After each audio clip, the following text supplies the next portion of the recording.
Сәлем, менің каналымдағы тіркелушілер санын 1000-ға жеткізейік, сондықтан өз үлесіңді қосып, подписация батырмасын басып кет. Бүгін 8-ші сыныптың коваленттік байланыс тақырыбына арналған біліміңді тексер тапсырмаларын орындайтын боламыз. Бірінші сұрақ: химиялық байланыс түрлерін атаңдар. Атомдардың сыртқы электрондық қабатын қай тәсілмен аяқталуына қарай химиялық байланысты коваленттік, иондық, металдық, сутектік деп жіктейді. Екінші сұрақ: коваленттік байланыс қандай атомдар арасында түзіледі? Байланыстың бұл түрі бейметалдардың екі атомның арасында түзіледі. Байланысты түзуге атомның сыртқы электрон қабатындағы тек жұптаспаған электрондар қатысады. Үшінші сұрақ: келесі қосылыстардағы химиялық байланыс түрін анықтаңдар. Коваленттік полюсті немесе коваленттік полюссіз. F2, NH3, O2, H2S, иод 2, PH3, H бром және CO берілген. Ең алдымен полюссіз және полюсті деген ұғымдарды ажыратып алайық. Ковалентті полюссіз дегеніміз электр терістілігі бірдей бейметалдардың сыртқы электрондық қабатындағы жұптаспаған электрондарының қосылысы арқылы жасалған байланысты ковалентті полюссіз деп атаймыз. Ал ковалентті полюсті дегеніміз әртүрлі бейметалдардың жұптаспаған электрондарының қосылуы арқылы жасалған байланысты ковалентті полюсті деп атаймыз.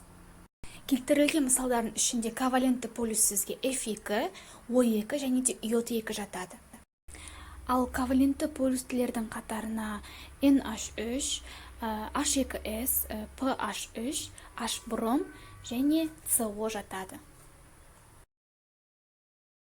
Төртінші сұрақ: коваленттік байланыстың түзілу жолын мысалмен түсіндіріңдер. Коваленттік байланыс түзілгенде бір атомның жұптаспаған электроны екінші атомның ядросына, ал екінші атомның жұптаспаған электроны бірінші атомның ядросына тартылады.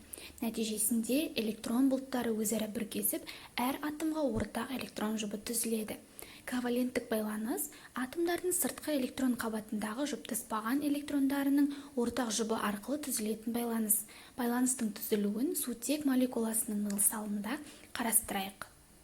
Жұп дегеніміз екі, қос деген сөздің синонимі болып келеді. Ал жұптаспаған деген, яғни ол жалғыз, бір ғана деген сөз.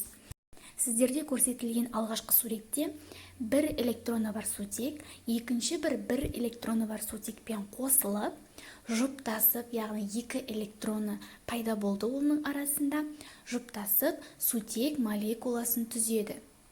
Келесі астындағы екінші суретте хлордың 7 электроны жұптаспаған, бұл жерде бір электрон бар, қалған 6-ы жұптасқан.